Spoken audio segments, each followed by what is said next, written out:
¿Qué tal, chicos? Bienvenidos una vez más a un nuevo video de estudio. El día de hoy vamos a hablar acerca del antagonismo y el sinergismo, que bien sabemos son interacciones farmacológicas. ¿Por qué hablamos de este tema?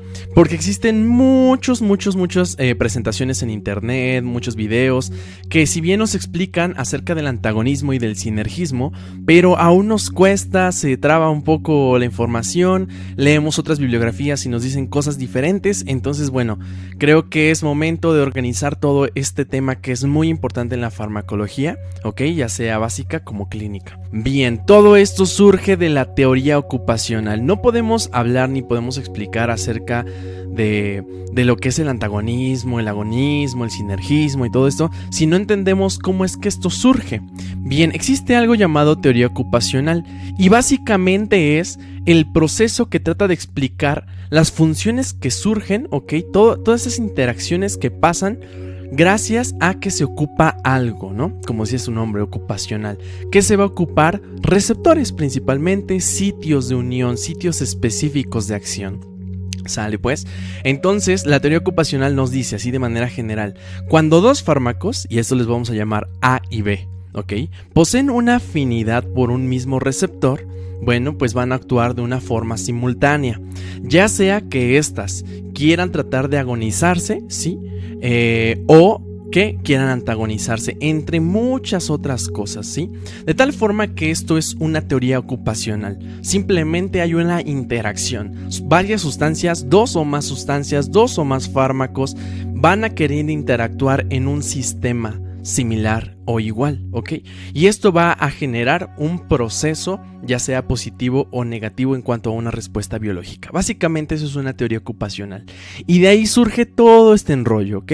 Vamos a hablar de las interacciones farmacológicas. Primero, entender qué es una interacción. O sea, de manera general, el concepto global de interacción. ¿Qué es interacción, chicos? Interacción básicamente es la acción, ¿sí?, que se ejerce recíprocamente entre dos o más objetos, cosas, sustancias, personas, energías, entes, etc. Es una interacción, es una acción recíproca, ¿ok? Eso es interaccionar, ¿sí? Tú interaccionas con tus amigos, ¿no? Bien. Ya cuando lo aterrizamos más a farmacología o le agregamos ese apellido que significa farmacología, bueno, una interacción farmacológica va a ser una acción, va a ser una relación, una influencia, igual nuevamente recíproca entre dos o más personas, que bueno, nuevamente si es farmacología, pues ya son sustancias, son fármacos. Y acá tenemos otro. Acción que se ejerce recíprocamente entre dos o más objetos, ¿sí? Esta reciprocidad puede ser directamente proporcional o directamente inversa, ¿ok? Bien, entonces bueno, ahora sí, el concepto sería este. Se conoce como interacción farmacológica a la modificación del efecto de un fármaco por la acción de otro. Ojo, esto es interacción farmacológica, pues estamos siendo un poco más específicos, ¿no? ¿Por qué? Porque un fármaco por la acción de otro fármaco. Pero resulta también que un fármaco puede tener una actividad mayor o menor gracias a otro tipo de sustancias, ¿no? Acá dice, o de una sustancia cuando se administra conjuntamente. Es decir, un alimento, alguna hormona, etcétera, ¿no? Entonces, chicos, las interacciones farmacológicas no precisamente es de un fármaco con un fármaco, también es de un fármaco con un alimento, de un fármaco con un proceso metabólico, de un fármaco con otra sustancia endógena, ¿ok? Eso es una interacción farmacológica, ¿sí? O sea, de ley existe un fármaco y que aunado con otra sustancia, pues va a ejercer una actividad, ¿sale? Entonces nosotros debemos de entender esa diferencia. Chicos, no es lo mismo interacciones medicamentosas que interacciones farmacológicas, ¿ok? Por favor, tengan mucho en cuenta esto. Aquí les voy a poner. Miren, una interacción medicamentosa, como su nombre lo dice aquí, sí, ya hay medicamentos de por medio, ya es muy específico. Esto quiere decir que hay medicamentos que interactúan con medicamentos, básicamente un fármaco con otro fármaco y ya. Cuando hablamos de interacciones farmacológicas, este es el concepto general. que significa que un medicamento puede interactuar o con un medicamento, o con un alimento, o con una sustancia exógena o endógena también, una xenobiótica, un ambiente, toxinas, venenos, etcétera, ¿ok? Nada más para que lo tengan en cuenta. Una interacción medicamentosa, nuevamente, es específico de un medicamento con otro medicamento, es un fármaco con otro fármaco. Y farmacológica, bueno, ya estamos empleando la farmacocinética, la farmacodinamia, toda esta ciencia. Entonces, pues claramente es un fármaco interactuando con otro fármaco o con otro alimento o sustancia, etcétera, etcétera, ¿vale? Entonces, bueno, nada más para que tengan eso en cuenta. Y como les mencionaba, las interacciones farmacológicas pueden ser de tipo farmacodinámicas y farmacocinéticas.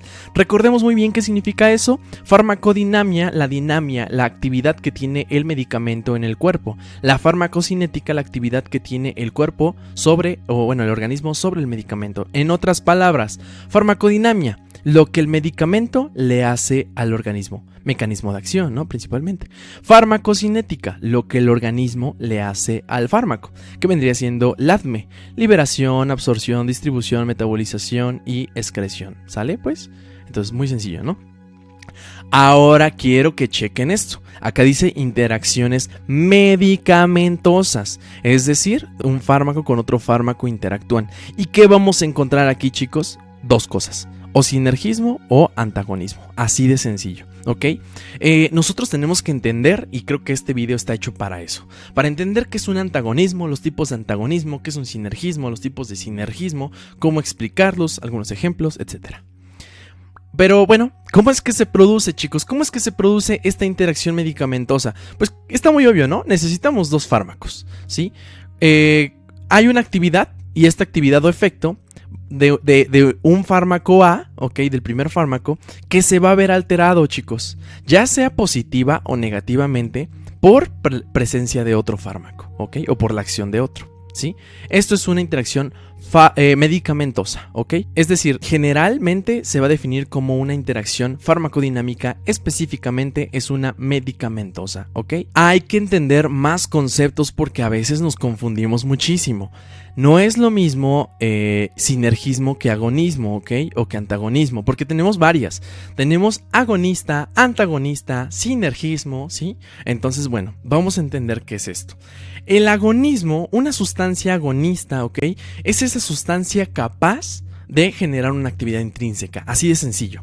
Es decir, tenemos muchísimas definiciones, ¿ok? Pero lo principal es que un agonista es una sustancia que va a ocupar receptores, ¿ok? Que va a ocupar transportadores, que va a ocupar un sitio, ¿ok? Y que gracias a esa ocupación, pues básicamente va a generar un efecto biológico, una actividad intrínseca, ¿sí? Y el antagonista, básicamente lo contrario. Es decir, tiene afinidad también, tiene especificidad, ¿sí? Se une, se acopla y todo, pero lo que va a querer, o más bien lo que no va a permitir, es que haya una actividad intrínseca, haya una activación, haya una cascada de señalización, haya una respuesta biológica, etc. Bien, entonces vean aquí, yo les manejo un esquemita sencillo acerca de un agonista, un segundo esquema de un agonista y un antagonista, tratando ahora sí que pues interactuando al mismo tiempo, y un antagonista como tal.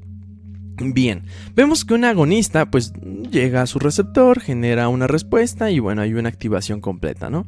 Llega un agonista y un antagonista. Ojo, chicos, no se vayan a confundir con esto. O el agonista ocupa el receptor o el antagonista, no los dos al mismo tiempo. Acá dice una activación disminuida, ¿ok?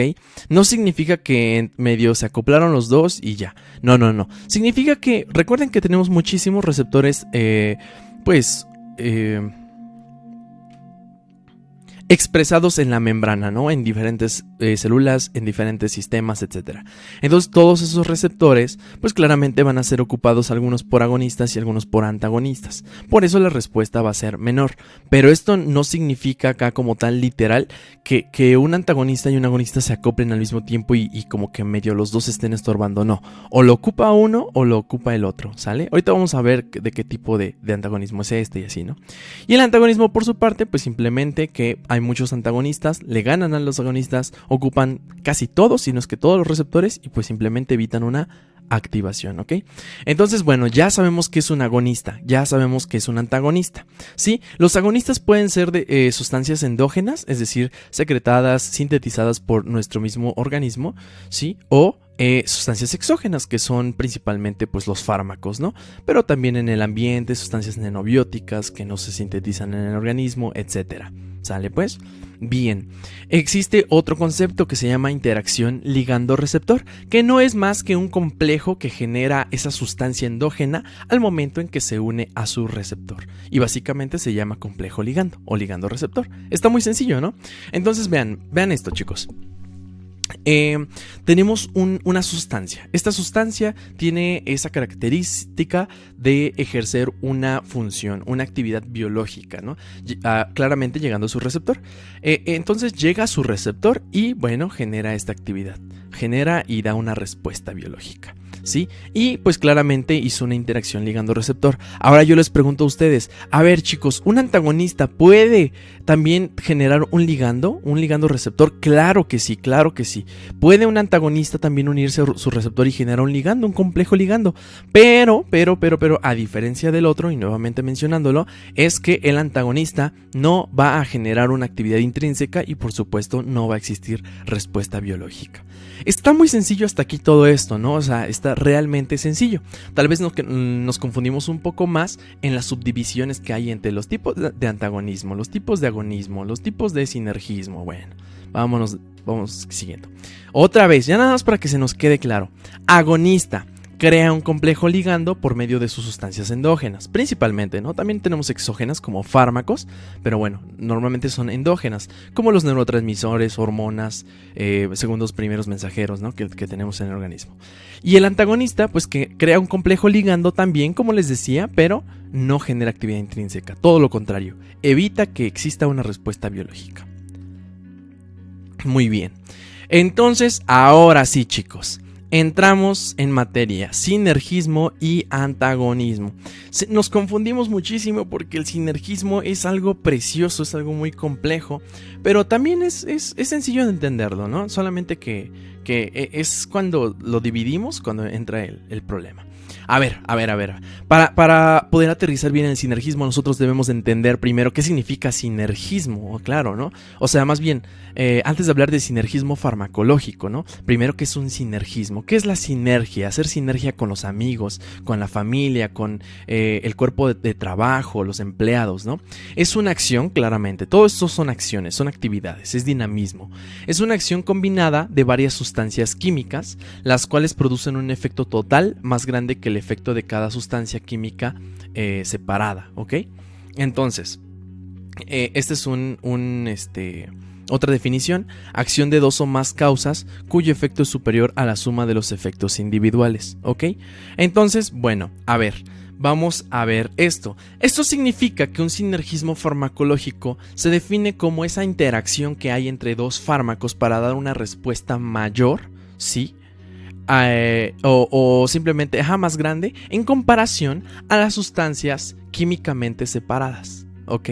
Entonces, no es lo mismo dar 1 gramo de paracetamol, que es un antipirético, a mejor dar, y que también buscamos antiinflamatorio, a mejor dar, no sé, 400 gramos y unos 600 gramos de ibuprofeno, ¿no? Que de alguna forma ambos son AINES, pero pues van a generar un sinergismo, ¿ok?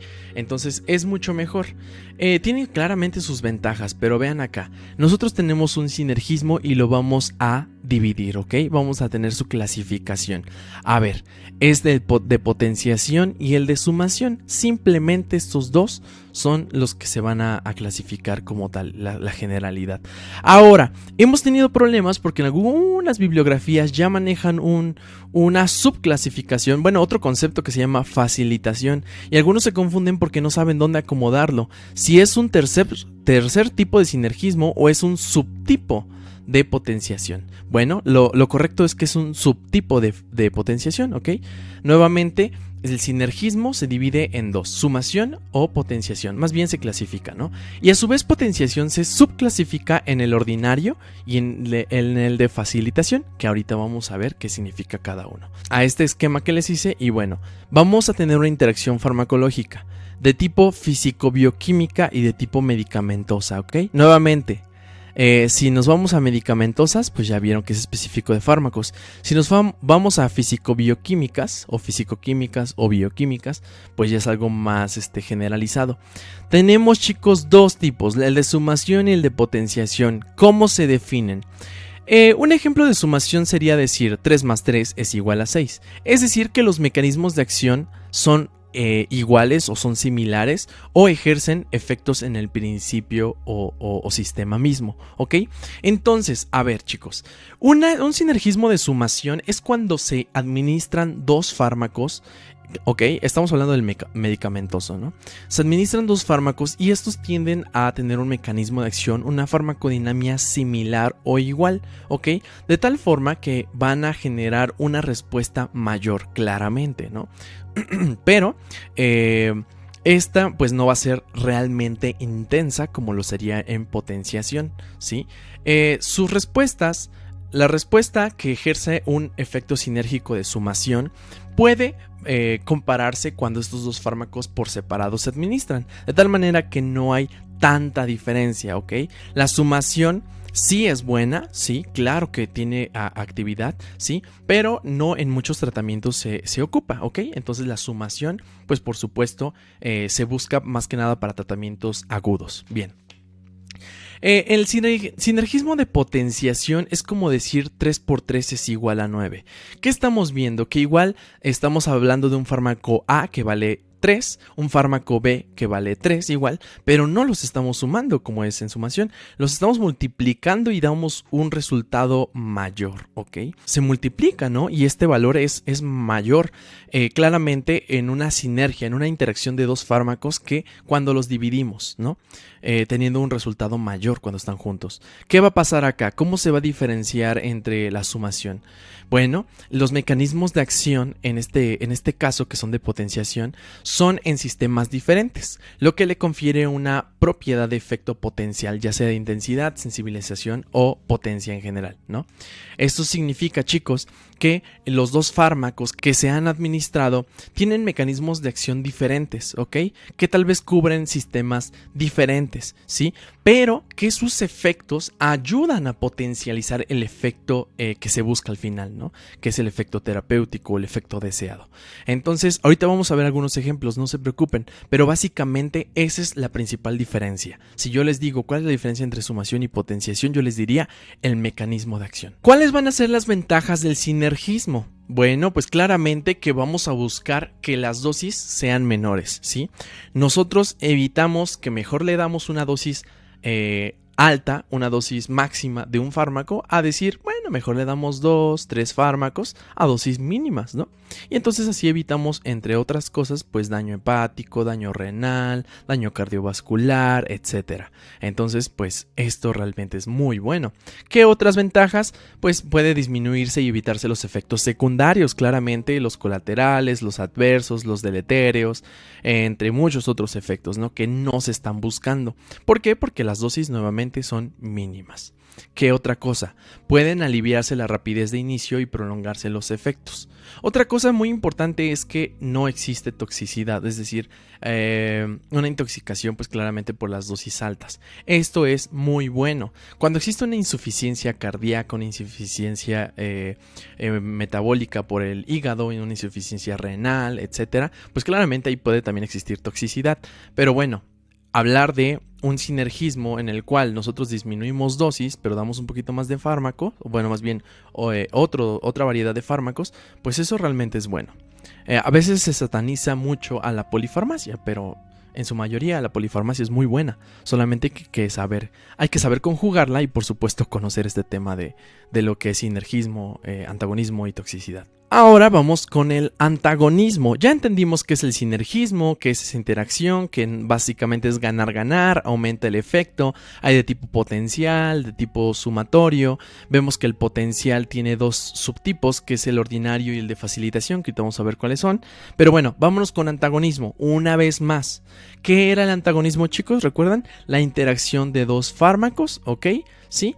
de un fármaco y una sustancia, que lo que van a generar es disminuir e incluso inactivar ese primer agonista, ¿ok? De tal forma que va a evitar o disminuir la actividad de la célula, ¿no? La actividad intrínseca y en general la respuesta biológica. Bien, ¿qué va a pasar acá? Va a existir una incompatibilidad, va a existir una oposición, rivalidad, ¿sí? Bueno, en este caso es un antagonismo conceptual, ¿no? Como el antagonista de las películas, ¿no? El antihéroe, ¿no? Entonces, ahora sí, ¿qué va a pasar en la farmacología? Bueno, produce una anulación de una respuesta por la ocupación de los receptores, entre otras cosas, anulando su acción farmacológica, ¿sale pues? Entonces, ¿qué es el antagonismo? Pues lo vamos a dividir, ¿no? Nuevamente igual, en medicamentoso y en físico-bioquímico, ¿ok? Vámonos con el medicamentoso y aquí lo tenemos. El antagonismo de tipo medicamentoso va a ser de tipo farmacológico nada más, ¿no? Porque, pues, nuevamente pues, es de medicamentos, de 2 fármacos o más. ¿Qué van a interactuar aquí o qué van a participar? Pues las 2 etapas principales, más bien las 2 fases. Las 2 ramas que se derivan de la farmacología, que es la farmacodinamia y la farmacocinética. Conociendo nuevamente la farmacocinética en LADME y la farmacodinamia, pues nuevamente el mecanismo de acción. Ok, entonces, a ver chicos, cuando hablamos de la farmacocinética estamos hablando que el antagonismo va a hacer entre los 2 fármacos al desestabilizar o alterar lo que es todas las fases del ADME, ¿ok? Es decir, si nosotros administramos un fármaco, un primer fármaco, ¿no? Y ese primer fármaco pues funciona, tiene su efecto terapéutico, etc. Pero aunado a eso también altera el metabolismo, altera ciertos procesos enzimáticos, etc. Pues bueno, claramente va a afectar a que el ADME del segundo fármaco pues sea pues alterado, ¿no? Sea diferente. Entonces la liberación puede cambiar, la absorción, la distribución, el metabolismo, la excreción, de tal manera que hay medicamentos que estimulan el metabolismo de otros medicamentos. Entonces el segundo medicamento que se ha de administrar, pues claramente va a tener un metabolismo mayor y un efecto terapéutico menor. O por su parte, viceversa, ¿no? Que sería un metabolismo menor y una toxicidad mayor. ¿Sale pues? Cuando nos vamos del tipo farmacodinámico, y este es el que más vemos en teoría, ¿no? En farmacología, pues es el de tipo competitivo y no competitivo, porque cuando hablamos de farmacodinámico ya estamos hablando de receptores principalmente. Que si lo ocupan, que si no lo ocupan, que si pelean por el mismo lugar, que si están al mismo tiempo, que si se unen a un sitio alostérico, etcétera, ¿no? Entonces vamos a ver qué es esto. Cuando hablamos de un antagonismo farmacológico de tipo farmacodinámico competitivo, estamos hablando, como su nombre lo dice, que compiten, chicos, que están peleando, ¿ok? ¿Por quién o por qué pelean? Pues por el sitio de unión, que en este caso puede ser el receptor, ¿no? Entonces, obviamente, los fármacos tienen esta interacción, tienen esta afinidad, tienen esta especificidad. Simple y sencillamente, uno va a generar una respuesta biológica y el otro no. Entonces, a ver, ¿qué va a pasar aquí? Bueno, pues simple y sencillamente van a pelear por este receptor. Entonces, es competitivo, ¿sí? ¿Quién va a ganar? Yo me pregunto, a ver, ¿cómo saber quién gana? Pues normalmente quien tiene mayor afinidad, quien cumple otras características farmacocinéticas y farmacodinámicas que ahorita vamos a ver, y por supuesto también la cantidad de receptores expresados, así como la concentración del fármaco. Si hay más agonista que antagonista, pues el agonista gana. Si hay más antagonista que agonista, pues el antagonista gana, ¿sí? La otra clasificación es el no competitivo, y esto puede también llamarse a irreversible. ¿Por qué, chicos? Porque hay un fármaco que es un antagonista que se va a unir a un sitio alostérico. ¿Qué es un sitio alostérico? Es un lugar que está muy en relación o está muy cerca del receptor, pero que como tal no es el receptor principal, o más bien el sitio de unión. Entonces el antagonista se une a ese sitio alostérico, modifica la ranura, la estructura, la carga del agonista, y entonces el agonista nomás no va a poder unirse. ¿ok? Eso es un no competitivo. ¿Por qué? Porque el antagonista no va a pelear, no va a perder el tiempo tratándose de unir al mismo lugar donde el agonista quiere unirse también. Este antagonista se va a unir a un sitio alostérico, un sitio diferente, ¿ok? Pero que cambia la estructura del principal sitio de acción donde el agonista se quiere unir, y pues claramente va a haber ahí problemitas. Bien, en los físico-bioquímicos, pues claramente y ya muy sencillo es que el antagonismo va a ser un proceso químico o un proceso fisiológico funcional. ¿Químico cuál va a ser? Pues simplemente que hay cambio de cargas, hay ionización, hay un cambio de pH del ambiente, etcétera, ¿ok? ¿Por qué? Porque es un mecanismo de acción inespecífico, ¿ok? Es generalizado. Es decir, si nosotros damos un fármaco que tiene un pKa ya sea básico o ácido, ¿ok? Y le cambiamos el ambiente, le cambiamos ese pH, pues este puede tender a ionizarse, y si se ioniza no trasloca, y si no trasloca pues no hay distribución y no hay muchas cosas, ¿no? Y simplemente no hay efecto terapéutico. Entonces, el antagonismo químico, chicos, es un antagonismo de manera generalizada, un proceso en el cual no le permites al principal agonista a que tenga sus funciones. ¿Por qué? Pues simplemente por cambios muy inespecíficos, ¿no? Por cargas, por adsorción, por absorción, por traslocación disminuida, por una ionización, etcétera, ¿no? Entonces es un antagonismo químico. En este caso no están participando receptores. El funcional o fisiológico, este es muy interesante, chicos, porque simplemente es una contraposición, ¿ok? A ver, les voy a leer lo que dice acá. Consiste en la acción de contraposición entre los efectos biológicos de un sistema o su respuesta fisiológica y los efectos de otro sistema regulador o contrario de los principios en los que compiten todos. A ver. En otras palabras, chicos, imagínense que yo doy dos fármacos, que de hecho ahorita les voy a manejar un ejemplo. Bueno, es más, de hecho ya les voy a manejar este ejemplo. Vean aquí, un antagonismo fisiológico. Tenemos a la histamina que se une a su receptor H1, ¿ok? Que básicamente va a tener un efecto broncoconstrictor, ¿ok? Por el músculo liso. Pero también vamos a dar epinefrina o salbutamol, que se va a unir a los 2 adrenérgicos. ¿Y qué es lo que va a pasar? Una broncodilatación del músculo liso, ¿ok? Entonces, ¿se están dando cuenta de esto? A ver, los mecanismos de acción son diferentes. El fármaco es diferente, ¿ok? Ambos están en receptores totalmente diferentes. Ambos van a ejercer una acción, ¿sí? Nadie compite hasta ahí. Ahí no hay competencia, todos llegan a donde pueden. Pero, oh sorpresa, al momento en que se tiene que expresar el efecto que van a hacer ambos, pues son contrarios, ¿se dan cuenta? Son totalmente contrarios. Entonces aquí existe un antagonismo fisiológico o funcional.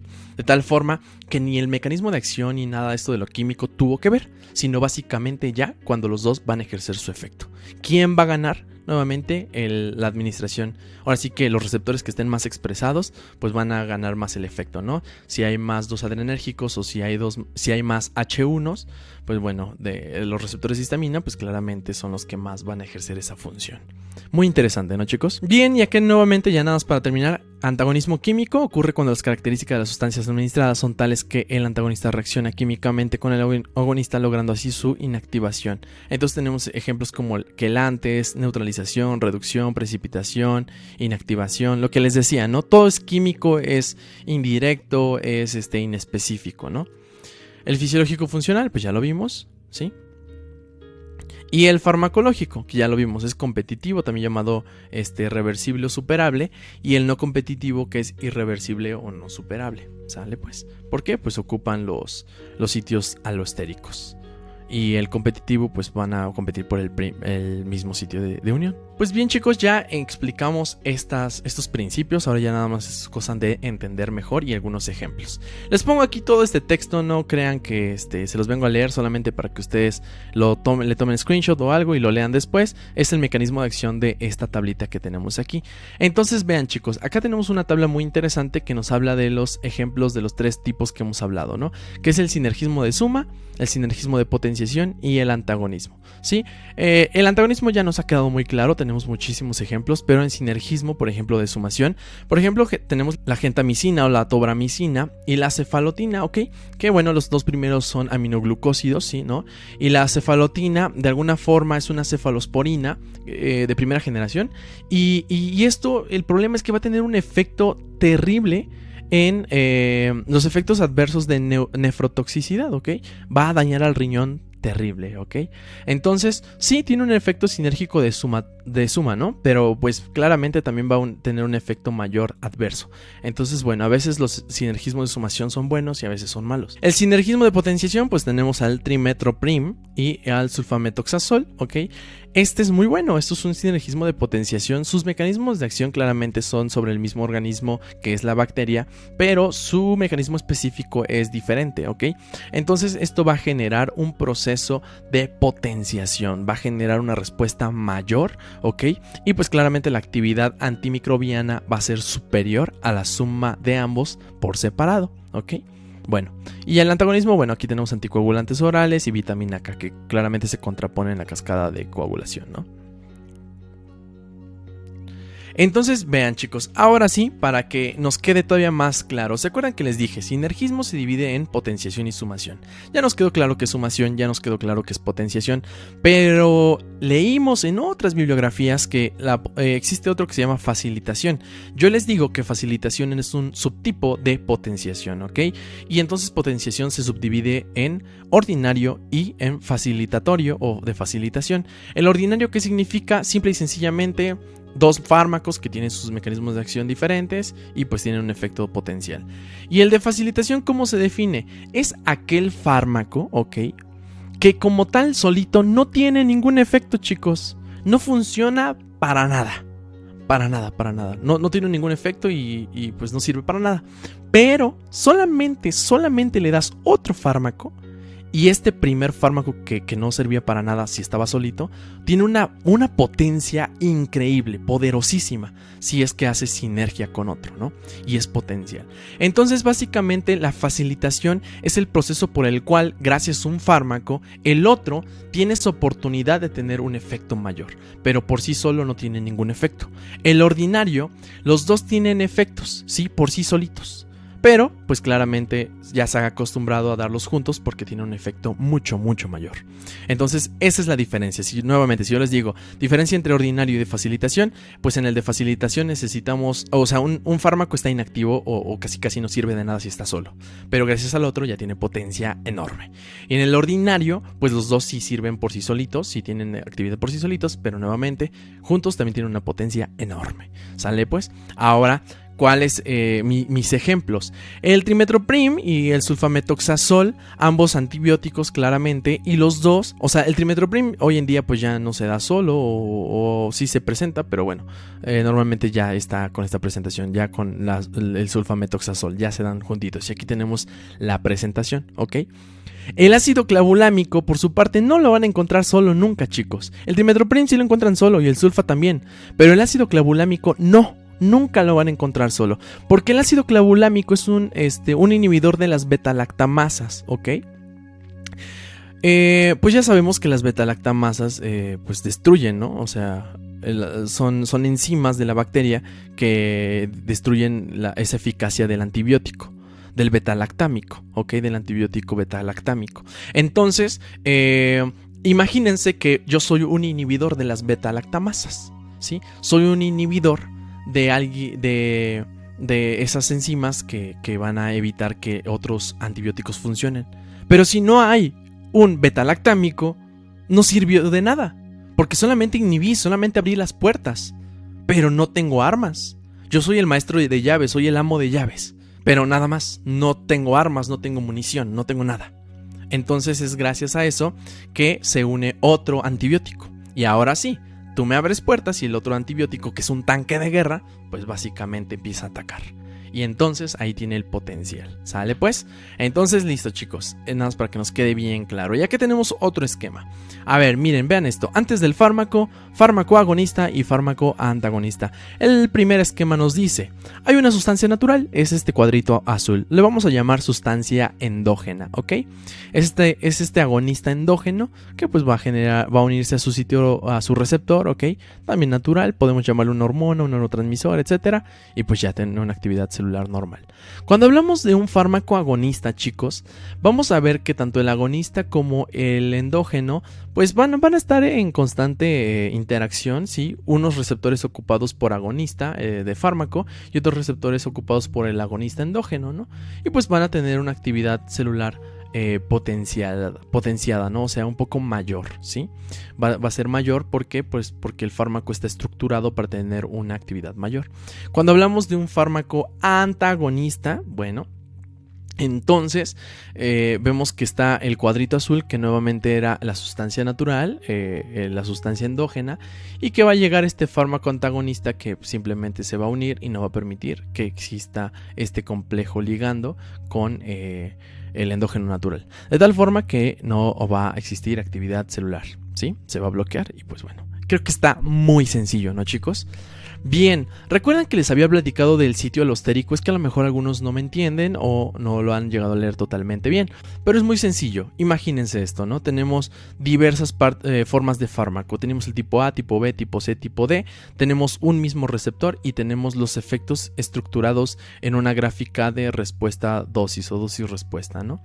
Bien, tenemos fenómenos de sinergia, ¿sí? Tenemos potenciación, tenemos antagonismo, agonismo parcial, hipersensibilización, desensibilización, entre muchas otras cosas. Pero hoy lo que nos compete es hablar de esto. Un agonista, nuevamente, puede ser un fármaco o la sustancia natural se une a su receptor y va a generar una respuesta. Un inhibidor competitivo va a llamarse competitivo porque van a competir, como su nombre lo dice, va a pelear por el mismo sitio de unión. Un activador alostérico es un fármaco, una sustancia que se va a unir a otro lugarcito donde el agonista no se va a unir, ¿ok?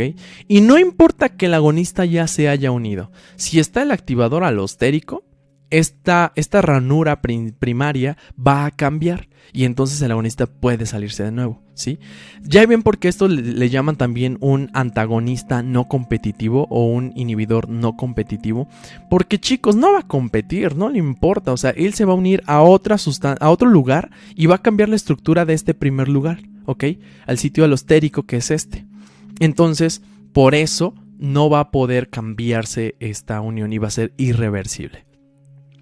Y tenemos otro muy interesante que se está estudiando mucho, que es un inhibidor alostérico. Entonces, digamos que en algunas situaciones esa irreversibilidad puede ser relativa, porque también el inhibidor alostérico se une aquí, ¿sí? Para inhibir este sitio alostérico, para que el sitio alostérico no se active y por supuesto no inhiba al agonista, ¿ok? Es muy curioso este caso, pero bueno, si ignoramos tantito el inhibidor alostérico, estos tres tipos están muy sencillos de entender, ¿no? Muy sencillos. Muy bien, chicos, pues vamos a repasar los conceptos porque a veces no se nos queda claro qué es lo que vemos en teoría o qué es lo que hemos leído y pues la verdad decimos ya me hice bolas. Tenemos muchos tipos de agonistas y tenemos muchos tipos de antagonistas, ¿ok? ¿Qué es un agonista parcial, chicos? Un agonista parcial es una sustancia, ¿ok? Es un fármaco que va a generar un efecto, ¿ok? Hasta ahí todo bien, ¿no? Porque es un agonista, es claro. Va a generar un efecto. Pero este efecto, chicos, va a ser, no va a ser máximo, ¿ok? Sí va a ser potente, va a ser bueno, pero no va a ser máximo. Por eso es parcial, porque no es total, claramente, ¿no? Entonces, no alcanza el efecto máximo de los agonistas completos, pero esto depende también de la dosis a administrar, ¿ok? Entonces está muy sencillo. ¿Qué es un agonista puro? O también llamado agonista total. Bueno, pues un agonismo por excelencia normalmente puede ser, bueno, ya sabemos que puede ser endógeno o exógeno y claramente va a cumplir esta función de una respuesta biológica completa, ¿no? Eficaz, ¿sí? Ahora vámonos con los subtipos de antagonismo. ¿Cuál es el antagonismo no competitivo, el químico, el funcional, el irreversible, el puro? Ya los vimos, chicos, pero bueno. En cuanto al competitivo, simplemente es, y ya sabemos que entra de por medio el sitio alostérico, no va a competirse porque el antagonista, o sea, el fármaco B, por así decirlo, va a actuar sobre un sitio de fijación íntimamente relacionado con el receptor, pero diferente del reconocimiento del agonista. ¿Se dan cuenta de esto? Ese es el famoso sitio alostérico, ¿ok? ¿Cuál es el antagonismo químico? Entonces, esto no, chicos, como yo les decía, no va a estar relacionado con el fármaco receptor, ¿ok? No tiene nada que ver aquí los receptores. Más bien se debe al hecho de que el antagonista reacciona químicamente con el agonista, neutralizándolo e impidiéndolo. ¿Cómo? Pues cambiando su pH, cambiando sus cargas, ionizándolo, etcétera, ¿no? Aumentando ese metabolismo, etcétera. ¿Cuál es el antagonismo funcional? Pues ya también lo vimos. Esto es más que nada cuando dos fármacos, uno A y otro B, actúan sobre diferentes receptores, en diferentes sistemas, generando respuestas diferentes. O también en un mismo sistema, ¿no? Pueden ser en diferentes o en el mismo sistema, pero que de alguna forma va a tener una actividad, una respuesta biológica diferente. Los dos buscan cosas diferentes, ¿no? Y al contraponer sus efectos, pues claramente existe un antagonismo funcional o fisiológico. El antagonismo irreversible, ¿cuál es ese? Pues en realidad van de la mano con el no competitivo, ¿no? Simplemente que aquí es más específico nada más para dar a entender que la fijación del antagonista al receptor es muy intensa. Muy intensa. Y un ejemplo que tenemos es las uniones de tipo alquilo, ¿ok? Entonces los procesos de metilación, de alquilación, de etilación, etcétera, pues bueno, también van a generar este tipo de procesos antagónicos irreversibles, ¿ok? Pero nuevamente, pues el no competitivo y el irreversible son relación. Y el antagonista puro, pues simplemente es aquel fármaco que puede ser vencible con solo aumentar la dosis, ¿ok? De un agonista. Nuevamente, ¿por qué? Porque un antagonista va a competir, por eso. A esto también se le puede llamar antagonista competitivo, ¿ok? Chicos, creo que hasta aquí todo está muy sencillo, está bastante fácil de entender. Hay muchas cosas que deberíamos de repasar mejor y todo, pero de alguna forma estos son los conceptos clave para que ustedes puedan entender bien lo que es el agonismo y el antagonismo. La actividad intrínseca, la eficacia, la especificidad, la afinidad, la selectividad, la potencia, bueno, pues son conceptos clave para entender todavía mejor la farmacodinamia, ¿ok? Ojo, farmacodinamia. ¿Qué es la actividad intrínseca? Es la capacidad para producir algún efecto o cambio, así de sencillo. ¿Qué es una eficacia? Pues es la capacidad cuantitativa de que este fármaco que hemos administrado, chicos, pues pueda ser observable, ¿sí? ¿Qué es una especificidad? Ojo, esta es una capacidad, bueno, en su mayoría todos son capacidades, ¿no? Pero va a ser esta capacidad del fármaco por discriminar, ¿no? Por poder elegir a la molécula o al sitio donde se va a unir, ¿sí? Es muy específico, entonces por eso la especificidad. ¿Qué es la afinidad? Y que de hecho es muy importante, es lo que más se ve en farma. Pues esta capacidad de esta sustancia, de este fármaco para unirse al receptor y formar el complejo fármaco-receptor, lo que les decía, ¿no? El complejo ligando.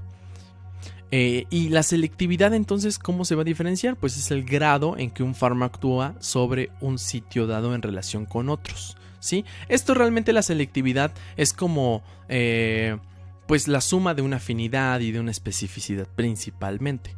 La potencia, por su parte, es que este fármaco, comparado claramente de forma cuantitativa y cualitativa con otros, pues tengan un efecto mayor a dosis menores, ¿sí?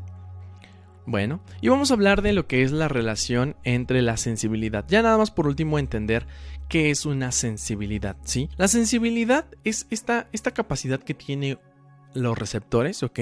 Por ejercer o adquirir una respuesta biológica, una actividad intrínseca mayor ante un estímulo normal, ¿ok? Entonces, la sensibilidad abarca muchas cosas, chicos, no nada más es el simple hecho de la unión del fármaco receptor. sino también cuando receptores se han expresado, el tipo de efecto, el tipo de metabolismo o señalización que conlleva, ¿no? Entonces tenemos 3 tipos, chequen. La constante de disociación, es decir, la afinidad, como les decía, del receptor y el fármaco. Sí, si las concentraciones del fármaco libre en la que se observa la mitad de la unión máxima, pues claramente esto es muy bueno, sí, de tal forma que cuando hay una concentración pues más o menos considerable, ¿no? Y se adquiere una buena respuesta, el fármaco ha adquirido un proceso. El receptor ha adquirido una sensibilidad, pero también el grado de reserva. ¿Esto qué significa? Los receptores necesarios para el máximo efecto. Es decir, si nosotros ocupamos menos receptores para adquirir un efecto mayor, pues eso es muy bueno porque significa que hay una sensibilidad mayor, ¿sí? Ahora imagínense que todavía se pueden ocupar más receptores. Y por último, el efecto dado, ¿no? El efecto mismo, la respuesta biológica máxima. Y chicos, ya por último les estoy poniendo esta gráfica, esta tablita, perdón. Este esquema que, pues bueno, me tomé el tiempo de hacérsela de estructurarla bien para que ustedes no tengan dudas, para que le tomen screenshot, para que se la roben, lo repasen, la mejoren, si es que encuentran algunas otras actualizaciones, ¿no? La hagan infografía, lo que ustedes quieran, ¿no? Pero aprovechenla mucho. A pesar de que vienen muchas bibliografías, esto la verdad me ha tomado meses, incluso años de experiencia poder pues generarla de una mejor manera, porque a veces las bibliografías redundan, se contraponen un poquitín, y aunque sabemos que nos quieren decir lo mismo, pues hacen sus clasificaciones, ¿no? Entonces eso también genera pues enredos.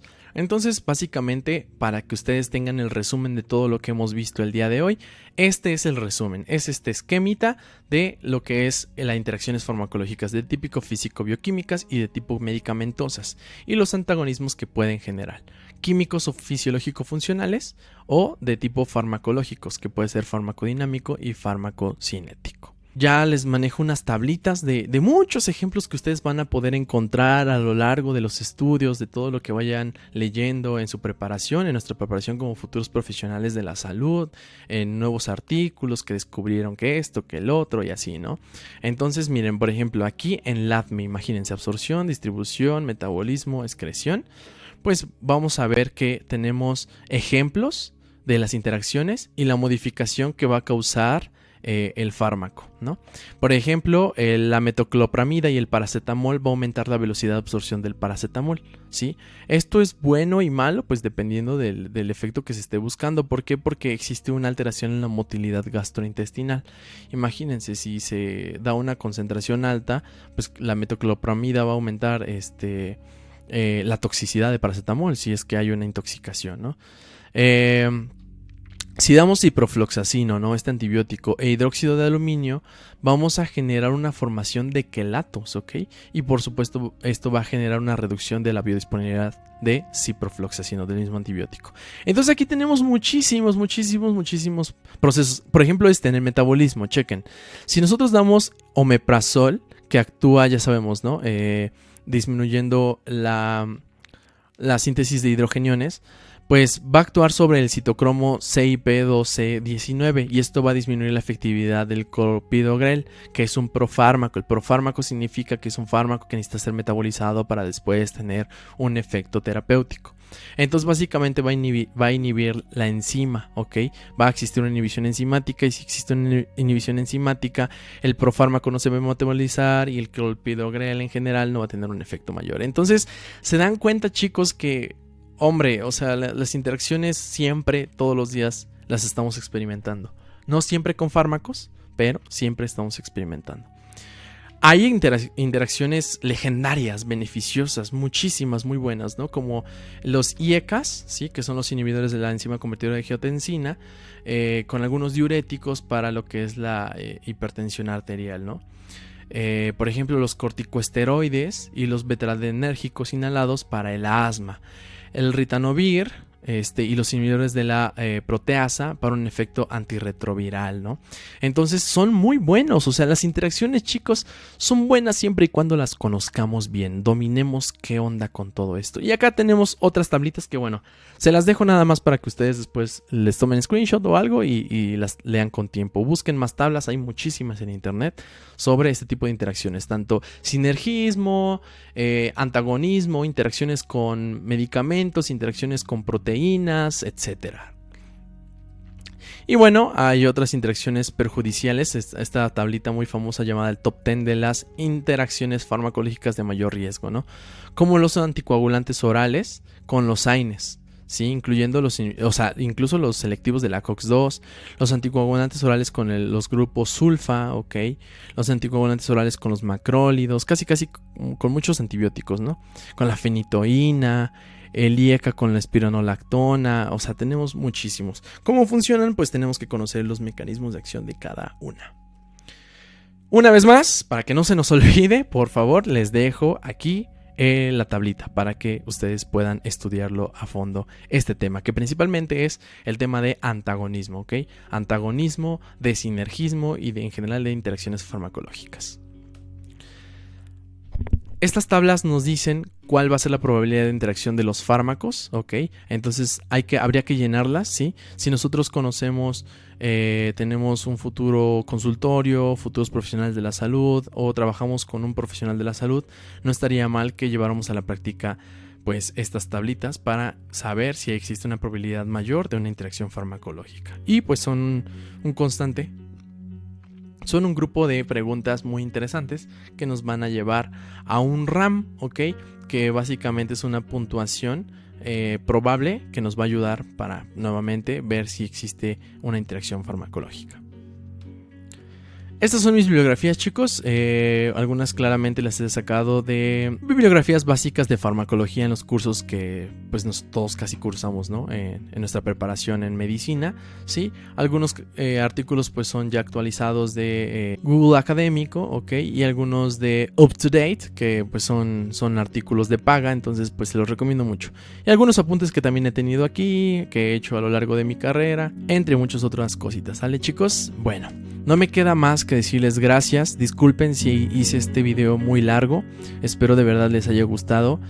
Si tienen alguna duda con algún concepto o algo, con gusto les puedo responder en los comentarios o podemos hacer un video más específico de esto. También doy algunas asesorías. Si les interesan asesorías de algunos temas, de farma o de otras materias, pueden enviar mensaje privado de preferencia al Instagram que tengo en las redes sociales de aquí abajito, porque normalmente no veo los mensajes de YouTube, solamente algunos comentarios.